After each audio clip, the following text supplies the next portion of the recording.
labadii dhinacoo aan cid u helin ayaan ku jirnaa waxaan ku labadayadii dhinac wada fadhiyaa cidna dhex fadhidaa ma jirto annagaa hawsheedii wadana ajandahayadii baanu sadgaraynaynaa wixii maanta ka dambeeya warriga heli doontaa gudoomiye natiijada wada hadalladiina ayaad u gudbinaysaa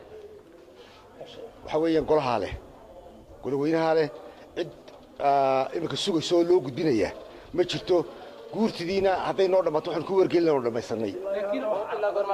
ilaa hadda wax carqalada ma hayno markay timaadaan ka jawaabi doonaa insha Allah waxa weeye labadayadii gudoomiye waa joognaa labada garab golahana waxaan rajaynaynaa inaanu ku soo celino sharaftii karaamadiisii waxaanu rajaynaynaa meel fiican baa wax noo marayaan hadalladuna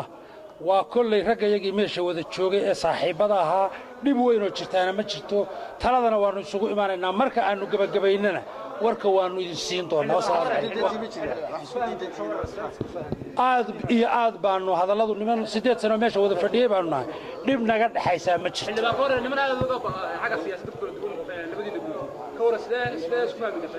aad baanu isu urxaaranaynaa waana wada hadlaynaa saaxiibana waanu nahay aad baad u mahadsantihiin